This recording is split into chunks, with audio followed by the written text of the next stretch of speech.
Les 9 choses à faire à 20 ans pour devenir millionnaire à 30 ans. Publié par Morgan Phillips.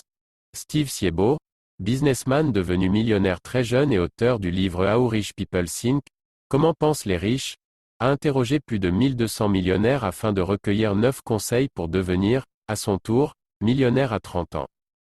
Qui n'a pas rêvé d'être millionnaire, qui plus est à un si jeune âge? On retrouve des points communs à ceux qui ont réussi à atteindre cet objectif à l'aube de la trentaine.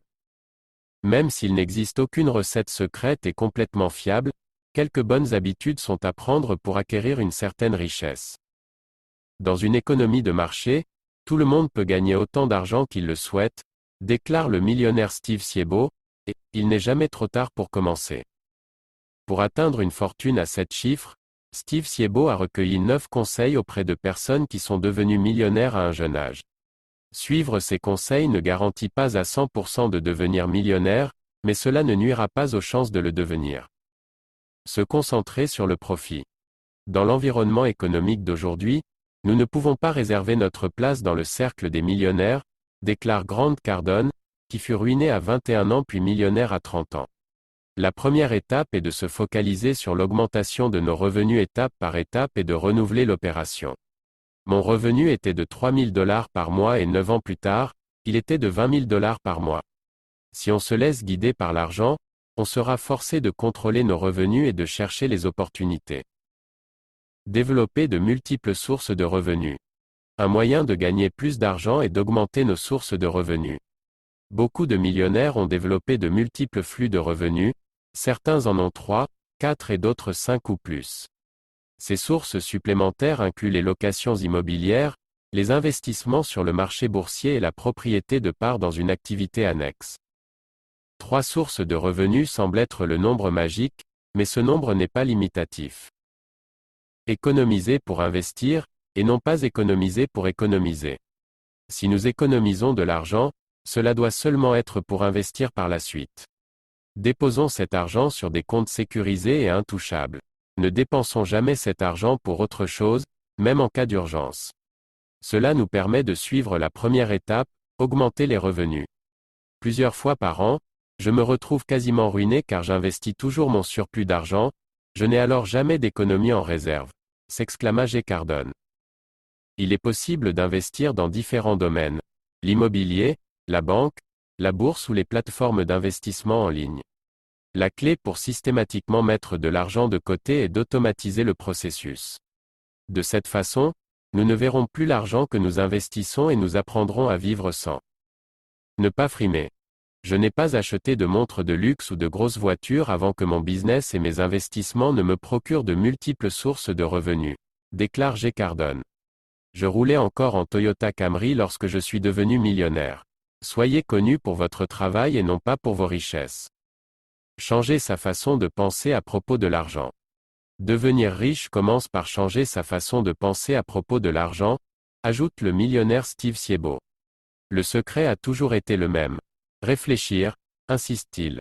Alors que les gens pensent que devenir riche est hors de leur portée, les riches savent que gagner de l'argent est un travail à temps complet. Investir en soi-même.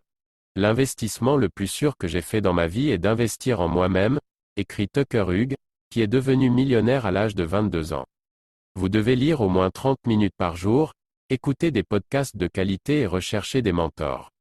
Vous ne devez pas seulement être un expert dans votre domaine, vous devez avoir des connaissances complètes sur tous les sujets pour être capable de parler de tout, que ce soit de finance, de politique ou même de sport. La majorité des personnes riches aiment passer du temps à lire. Warren Buffett, par exemple, estime que 80% de ses journées de travail est dédiée à la lecture. L'autre aspect est aussi le personal branding, se connaître soi-même. Apprends-toi à te vendre sur le marché. Les spécificités qui définissent votre personnalité, vos passions feront toute la différence avec une autre personne opportuniste. Se fixer des objectifs et s'imaginer les atteindre. Si nous voulons gagner plus d'argent, nous devons avoir des objectifs clairs, mais aussi un plan spécifique pour pouvoir les atteindre.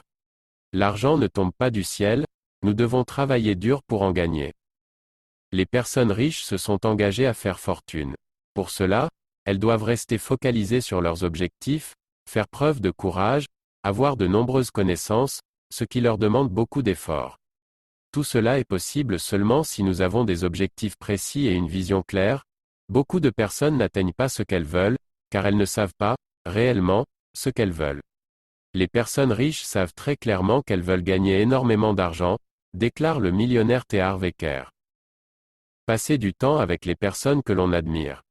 Andrew Carnegie a commencé avec rien et est devenu une des personnes les plus riches des USA au XXe siècle.